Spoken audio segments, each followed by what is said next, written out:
Para entender cómo llegamos hasta aquí, viajemos al corazón de Burkina Faso, donde esta historia comenzó, pero también abramos la mirada a otras latitudes y épocas, porque la lucha por la fe auténtica es global. En las polvorientas calles de Ouagadougou, la fe y el poder han bailado durante décadas, a veces de la mano, a veces enfrentados.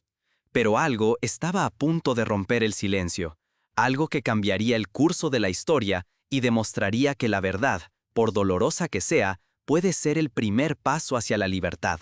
¿Qué sucede cuando, por primera vez, el poder político decide enfrentar la corrupción religiosa? ¿Puede la fe ser subastada y saqueada como una simple mercancía? ¿Quién se atreve a desafiar este sistema, cuando quienes hablan en nombre de Dios viven entre lujos y los pobres entregan hasta su última esperanza? Estas preguntas han resonado a lo largo de la historia, desde los tiempos en que la Iglesia Católica vendía indulgencias en la Europa medieval, hasta los escándalos financieros de telepredicadores en Estados Unidos. El dilema es universal y atemporal. Si nadie actúa, la fe seguirá siendo una trampa para explotar a los vulnerables y desviar recursos que podrían salvar vidas, construir escuelas y hospitales. Lo que se juega es mucho más que dinero. Es la esperanza de un pueblo, la legitimidad de la fe y el futuro de una nación entera. En la historia reciente, países como Brasil han enfrentado casos similares, donde líderes religiosos han acumulado fortunas mientras comunidades enteras permanecen en la pobreza. En Sudáfrica, durante el apartheid, muchas iglesias fueron cómplices del sistema, vendiendo esperanza a cambio de sumisión. Estos ejemplos muestran que el problema no es exclusivo de un lugar o una época. ¿Cuánto vale un milagro? ¿Estarías dispuesto a entregar tu tierra a cambio de la promesa de salvación? En Burkina Faso, miles de familias ya lo hicieron, perdiendo todo lo que tenían en nombre de la fe.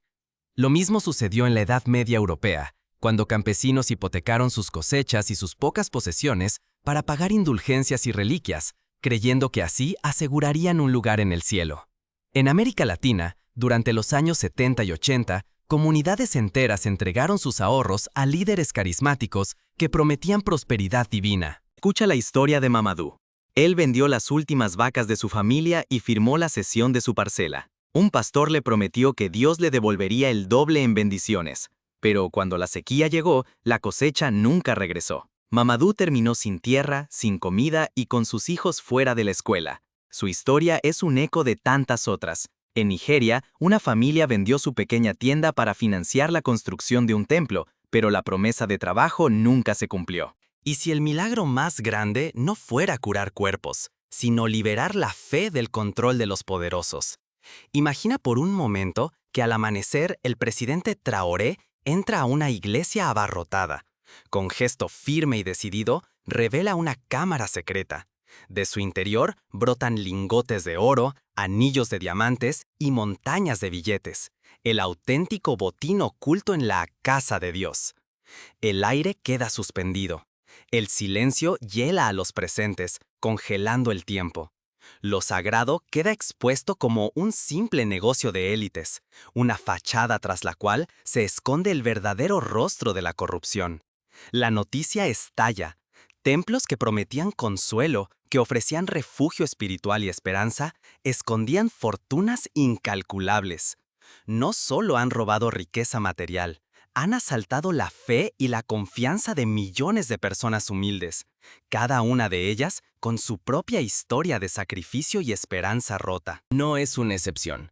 Por todo el país, padres venden sus animales y madres hipotecan sus casas, confiando en la palabra de pastores que prometen milagros y prosperidad. En los templos, las promesas suenan firmes. En las casas, crece la desesperación. Historias similares se repiten en India, donde algunas sectas han pedido a sus fieles que renuncien a todo bien material para garantizar la iluminación. En cada rincón del mundo, la fe puede ser usada como moneda de cambio por quienes buscan poder y riqueza. Las consecuencias son devastadoras. Cada vaca perdida es un niño menos en la escuela.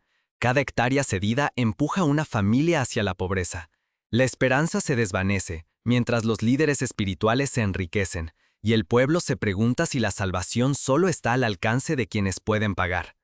Esto recuerda el caso de Martin Luther en el siglo XVI, cuando denunció la venta de indulgencias y la corrupción eclesiástica que empobrecía a los fieles. Las cartas llegan a la oficina presidencial. «Vendí mi huerto y mis hijos siguen sin comer», escribe una madre. ¿Es voluntad de Dios que nuestro pastor tenga 3 coches mientras rezamos por pan?, pregunta otra familia. La indignación aumenta porque el dinero de la fe ya no ayuda a la comunidad. Se va en transferencias al extranjero y en compras extravagantes. Es el mismo grito que escucharon los revolucionarios franceses cuando vieron a los obispos vivir como reyes mientras el pueblo sufría. Pero la historia no termina aquí. Cada vez más voces se atreven a cuestionar el sistema y a reclamar la verdadera fe.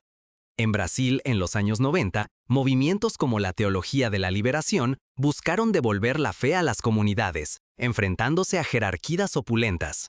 En Filipinas, durante la dictadura de Marcos, sacerdotes y laicos organizaron movimientos de base para proteger a los pobres y denunciar la corrupción de la iglesia aliada al poder. Mientras tanto, los pastores circulan en automóviles de lujo por calles de polvo.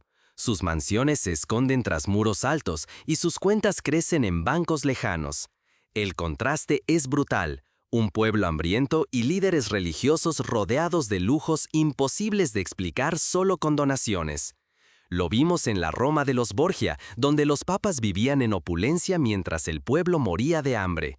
En la actualidad, megatemplos en Lagos y Sao Paulo compiten en extravagancia, mientras los barrios a su alrededor carecen de servicios básicos. Cuando la fe se vuelve delito, auditorías, allanamientos y la caída de los intocables. Así comenzó el mayor pulso entre el poder religioso y el Estado en la historia reciente de Burkina Faso. Por orden directa del presidente, docenas de inspectores y soldados irrumpieron en templos y mansiones de pastores. No buscaban solo pecados, sino pruebas concretas. En cada habitación, el silencio era roto por el sonido de cofres repletos de billetes, lingotes de oro bajo los altares y anillos de diamantes etiquetados con nombres de donantes humildes. La Operación Amén destapó el escándalo cientos de millones acumulados gracias a la fe de los más pobres. Las auditorías confirmaron lo impensable. Mientras los hospitales carecían de medicinas, el dinero de los fieles financiaba autos de lujo, mansiones y viajes en jet privado para los elegidos. La verdad, oculta durante años detrás de púlpitos y sermones, salió finalmente a la luz. En la historia latinoamericana, la Iglesia del Evangelio Pleno en Brasil fue investigada por operaciones similares, dejando miles de fieles en la ruina. En una sola noche, las redadas en una docena de iglesias revelaron más de 12 millones en efectivo, joyas y objetos de lujo. Los agentes encontraron libros de contabilidad con cifras imposibles y códigos secretos, transferencias de cientos de millones a bancos en Dubái, París y Ginebra. Cada página era el rastro de una fortuna que salía del país en nombre de la salvación. Operaciones similares ocurrieron en México, cuando la policía descubrió que grandes sumas de dinero de donaciones eran lavadas y enviadas al extranjero por redes eclesiásticas corruptas. La reacción fue inmediata. Algunos sintieron miedo. ¿Cómo enfrentarse al poder de quienes afirmaban hablar por Dios? Otros, por primera vez en mucho tiempo, sintieron esperanza.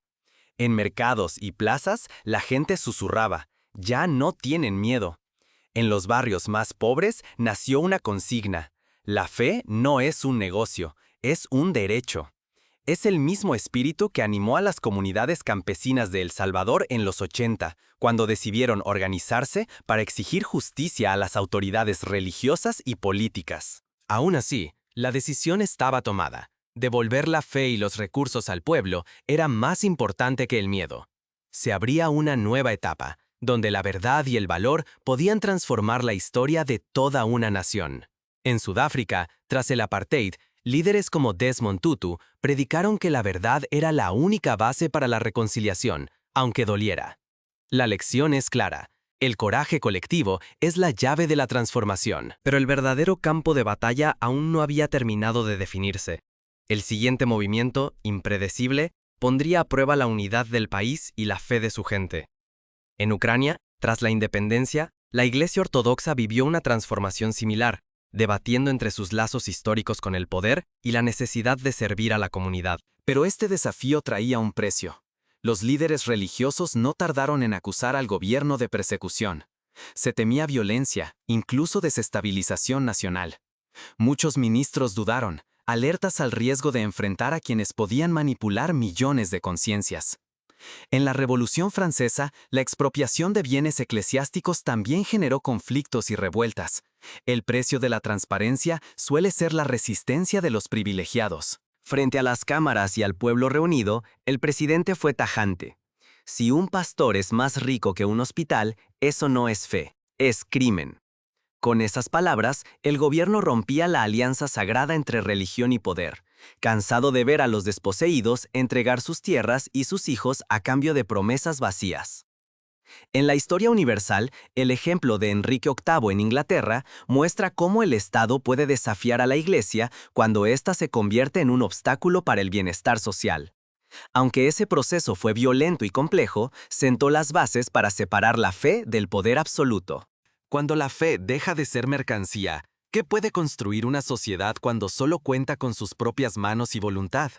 La respuesta está en la historia de comunidades que, al recuperar sus recursos, invirtieron en salud, educación y bienestar. En Ruanda, tras el genocidio, organizaciones religiosas y civiles colaboraron para reconstruir escuelas y hospitales, priorizando la ayuda mutua sobre el lucro. En las semanas siguientes al escándalo, la vida en Burkina Faso cambió de manera inesperada. El dinero recuperado de los templos, antes guardado en bóvedas secretas y transferido al extranjero, fue devuelto públicamente al pueblo. Los lingotes de oro y los fajos de billetes no terminaron en las manos de una nueva élite, sino que se transformaron en hospitales, escuelas y clínicas construidas donde antes solo había ruinas y promesas rotas. Casos similares ocurrieron en Perú, donde tras la recuperación de fondos públicos malversados, se construyeron carreteras y centros médicos en zonas marginadas. La redistribución fue transparente, sin intermediarios ni favores ocultos. Quienes alguna vez entregaron sus tierras y ahorros a cambio de bendiciones, vieron hospitales abrir sus puertas en sus propios barrios. Las escuelas, que llevaban años cerradas por falta de fondos, se llenaron otra vez de risas y libros. Los médicos, acostumbrados a trabajar sin recursos, recibieron finalmente el material necesario para salvar vidas. La esperanza, que parecía un espejismo, se volvió tangible por primera vez en mucho tiempo. En Chile, tras la dictadura, la recuperación de bienes saqueados permitió crear bibliotecas y centros culturales en poblaciones olvidadas. Sin embargo, la fe no desapareció, solo cambió de forma. En la plaza central de Ouagadougou, frente a miles de ciudadanos y cámaras encendidas, el presidente ordenó abrir las cajas del famoso aceite milagroso. Ante la multitud, se reveló la verdad. No era más que aceite común, vendido como si fuera un don divino mientras las familias sufrían.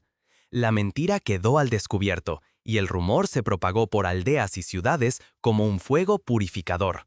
Este acto recuerda el episodio de Martin Luther cuando clavó sus tesis en Wittenberg, denunciando las falsas reliquias y milagros que enriquecían a los poderosos.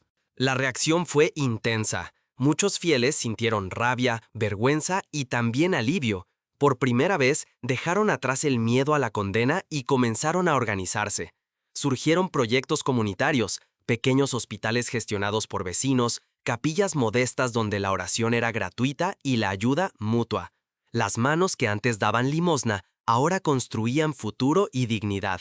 Movimientos similares nacieron en Centroamérica, donde comunidades indígenas crearon sistemas de salud y educación propios tras perder la confianza en las autoridades tradicionales. Mientras el pueblo celebraba sus logros, una sombra acechaba en los pasillos del poder. El futuro de Burkina Faso pendía de un fino hilo. Cada celebración era acompañada por la duda. ¿Quién garantiza que el ciclo de saqueo no volverá a empezar? ¿Podrían las nuevas instituciones resistir la tentación de un nuevo abuso? ¿Sería posible que el pueblo protegiera lo recuperado?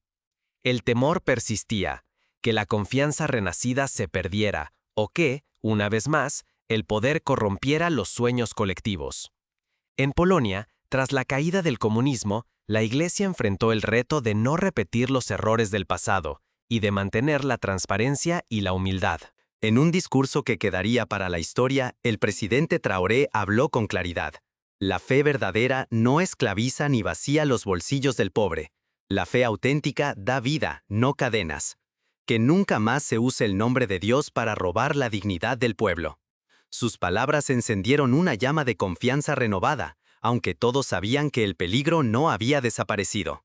En la historia de la humanidad, la voz de líderes valientes ha sido muchas veces el inicio, pero nunca la garantía de un cambio duradero. Pero la corrupción no estaba solo en los templos, también rondaba las instituciones políticas, vendiendo la promesa de democracia al mejor postor.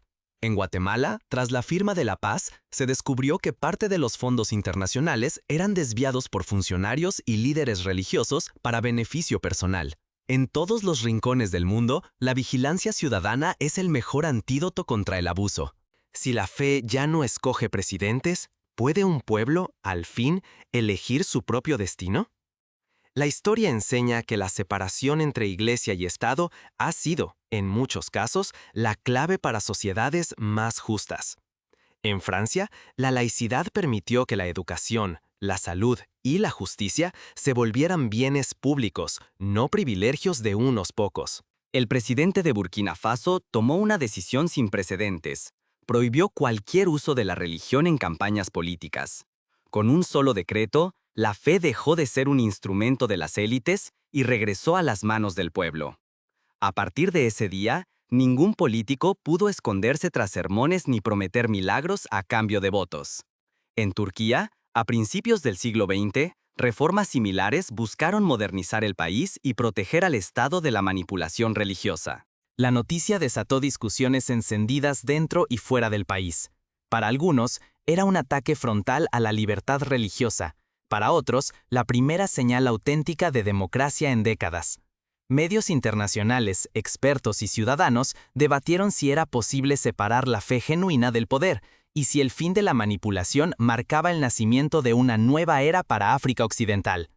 En Estados Unidos, la primera enmienda garantiza la libertad de religión y a la vez impide que la Iglesia dicte leyes, un modelo que ha sido imitado y debatido en todo el mundo. En los días siguientes, los símbolos del antiguo dominio religioso comenzaron a desaparecer. Crucifijos dorados, púlpitos de cedro, anillos de diamantes. Todo fue retirado de oficinas y templos que antes eran bancos de unos pocos. En su lugar, surgieron prácticas sencillas, lecturas en comunidad, oraciones abiertas en plazas, redes de ayuda mutua. La fe dejó de ser espectáculo y se convirtió en un lazo real entre vecinos. En Corea del Sur, movimientos cristianos de base jugaron un papel fundamental en la democratización del país, al organizar a la gente en proyectos solidarios y resistir la tentación del lucro. Entonces, nació un movimiento espontáneo, bautizado por jóvenes y madres como «La fe no se vende». La consigna apareció en muros, camisetas y carretillas de mercado. En pocas semanas, la ola cruzó fronteras resonando en Costa de Marfil, Mali, Ghana y Senegal. El mensaje era claro: la espiritualidad debía ser refugio, no mercancía ni herramienta de chantaje político. En India, tras la independencia, movimientos similares surgieron para rechazar la manipulación religiosa y exigir dignidad para todos. La transformación de la fe en libertad puso a prueba a toda la nación, pero no todos estaban dispuestos a aceptar el cambio sin resistencia. En Filipinas, tras la caída de Marcos, sectores conservadores intentaron reinstaurar la vieja alianza entre iglesia y poder, pero la presión ciudadana lo impidió. Sí, Burkina Faso llegó al clímax de su historia. Todos comprendieron que la verdadera libertad no cae del cielo, se construye paso a paso, hombro con hombro, y ese camino apenas comenzaba. En Sudáfrica, el fin del apartheid mostró que la reconstrucción nacional empieza en el reconocimiento de la verdad y la justicia social. Pero el riesgo era enorme. Si la revolución fracasaba, la sociedad volvería a ser rehén de políticos disfrazados de profetas. Los pobres perderían tierra y esperanza, la educación y la salud seguirían bajo llave, y la corrupción vestiría sotana otra vez. Sin embargo, si triunfaba, el pueblo ganaría autonomía, dignidad y futuro. La legitimidad de la fe, la reputación nacional y el acceso al bienestar dependían de la valentía colectiva. En Sudán del Sur, tras la independencia, la lucha por un Estado secular fue clave para evitar la instrumentalización de la religión. ¿Y tú? ¿Vas a vender tu esperanza o a construir tu propia libertad? Esta es la pregunta que cada persona en Burkina Faso y en cualquier rincón del mundo debe hacerse tras conocer la verdad. La fe no puede seguir siendo una mercancía subastada al mejor postor, ni el motor de un negocio donde unos pocos se enriquecen y el pueblo paga el precio más alto, su dignidad y su futuro. En cada época, cada generación debe decidir si acepta el abuso o lo desafía. Burkina Faso nos ha enseñado que romper ese círculo de abuso es posible. No fue sencillo. Hubo miedo, amenazas y el riesgo de que todo terminara en caos.